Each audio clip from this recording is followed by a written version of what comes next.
how can we help foster the public-private partnerships, bringing American capital and expertise and standards to Africa so that we can keep exploiting, so that we can exploring where we can get these minerals? How can... Yes, so the Americans are asking questions as to what can they do to continue to loot the resources of Africa. Not only the Americans, the Chinese are asking the same questions. What can we do to continue to hold on to what we already have? The Russians are coming in. The Arabians are coming in. The Europeans, they have been there for the past 400-500 years. They are also now asking questions. What can they do to continue to hold on to their position as the #1 looters in the continent of Africa? We are more or less pushed out many Western countries, including US, from Niger, from Mali, from Burkina Faso, from some other countries. And this will cause problems for the future if we don't act. So we are thinking about an integrated approach to step up our efforts in Africa. And especially this approach will be that we will support them in a way that they ask for, instead of bringing them good, like we did in the past. So we're working hard on that one. But the reality at the moment is we lost ground. We saw there are more and more actors active in Africa. And I mentioned already migration, but it also means that when we are not present there, that it will be more difficult to have access to raw materials. But we, the children of Africa, we the citizens of Africa, we that Mother Nature has given us this beautiful, blessed continent, what are we doing about it? What are we saying? What are our leaders doing about it? We sit down whilst other people are asking questions. There are a lot of videos that you see European leaders asking, what can they do? What should they do to continue to loot our resources, because they know how beautiful, they know how blessed this continent is. And yet we, the citizens of Africa, we are sitting aloof. We don't care. And after they come and they are taking the resources, then we turn up blaming them. It is about time we stop blaming the Europeans for what they are doing to us. After all, we ourselves, we don't love the continent. You see South Africans saying they are not Africans. I don't know who they are. You see, what's the name? Mozambicans denying their Africanness. You see Ghanaians saying they are not Africans. North Africa, we don't even talk. We can't even talk. You see Madagascans saying they are not Africans. So who at all is African? You see, if God has given you something that you don't you don't see the beauty in it, other people who see the beauty in it will come and take it, and they will make good use of it, and then you cannot blame them. It is about time we stop blaming other people for what they are doing to us, especially our continent. Because we ourselves, we do not put value on this continent. And yet people who put value on it, the Chinese put value on the African continent. That is why they are sending millions of people to go to Africa and take our resources. The Americans cannot understand why the Chinese are taking the resources that they think they deserve to take. So they are also asking questions. The Europeans, the other day, the EU, what's the policy chief, look at what he said about Africa. To some African countries, and you see people supporting Putin, supporting what Putin is doing in Donbass, saying Putin has saved Donbass, now he will come to Africa and save us. What kind of intellectual process is behind this kind of attitude? Well, a lot of people invading the networks, a lot of people disseminating lies, a lot of people colonizing the minds of the others. Then how do you resist against that? You need a different kind of army. You need people watching the networks. You need people explaining things the way they are, counter-programming. So he is saying that our minds, he doesn't understand the kind of mindset that we have for believing Russians, that we need to be reprogrammed to continue to see the Europeans as our saviors. That is what they take, reprogrammed to see Europe as the Europeans as our saviors, as it was in maybe 200 years ago or 100 years ago, so that they will continue to loot, to take our resources.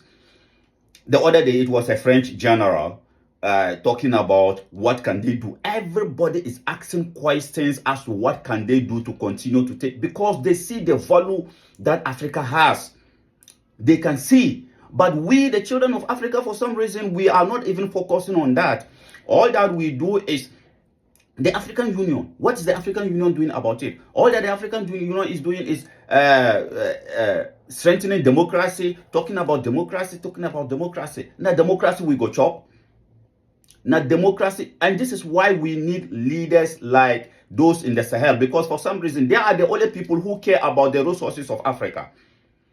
Those in Mali, the leadership in Mali, in Burkina Faso, and in Niger, they are the only people who think that our destiny should be tied to what Mother Nature has given to us, the resources Mother Nature has given to us. So if we want to improve our lives, our standard of living as Africans, then we must focus on the resources that Mother Nature has blessed us with, so that we can also use it just as the Europeans, just as the Americans, just as the Russians are using whatever resources God has given to them for the good of their people. It is only those in the Sahel who are focusing on that.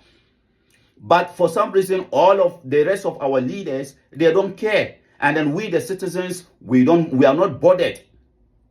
We are also there talking about this one is not for who at all is an African? That is my question.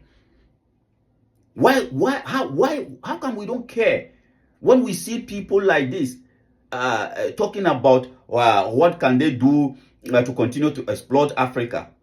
Why? What is it that when they speak like that, our leaders don't come out to respond? How come they're not talking like that about Russia?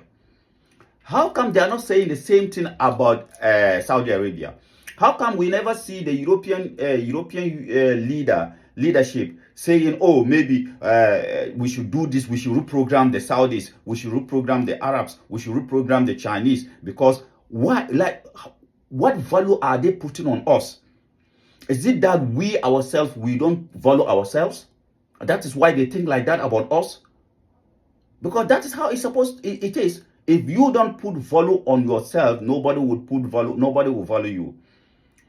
So with this generation of Africans, to be honest, we have to change this narrative about our continent. We have to change the way people think about us. We have to, because we cannot continue to allow people to, like, they wake up, they say anything about Africa. No, you don't see people saying the same things about other countries, apart from Africa. Even though the Americans have power to go to Saudi Arabia and then do what they are doing in Africa, but they are not saying that about the Arabians. The Americans want to do the same thing to the Russians. The Russians rejected that. Today they lock horns with the Russians, but the Russians are standing up. But for us, they wake up, they say whatever they want to say, they come in and they do exactly what they want to do. If we really want to live a life of dignity, children of Africa, let us support those in the Sahel, because those in the Sahel Alliance are the only leaders, in my opinion, who have the keys to unlock the destiny of Africa. Those in the Sahel, we must focus on what they are doing, and then we must help them physically, spiritually, so that they can lead us to the promised land that we all know we want to be. If not, the exploitation of Africa will never stop. And then we cannot continue to blame the Europeans for what they are doing. The world is like that. It's survival. It's survival. And then as I said, we cannot continue to blame them for what they are doing to us. After all, we do not value the continent of Africa. We don't put value on the continent, the resources that God has given to us.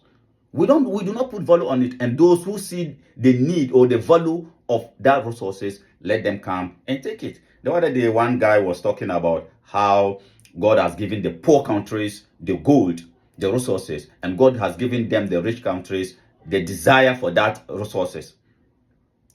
What can we do to stop that? I thank you very much for coming around. This is a question to all Africans around the world, whether you are in the Caribbean, whether you are in Europe, whether you are in the Americans. We need answers. We have to come together and find solution to the problems of Africa. Together, Me and you can do it. Support my mission, One Africa Mission. We are on a mission, and our mission is all about the unification of Africa. We think that the only way we can stop this is to unite the continent of Africa. If Africa is united, then we can overcome all these challenges. Together, me and you can do it. Support our mission, One Africa Mission, the #1 African mission. On TikTok, on Facebook, on YouTube.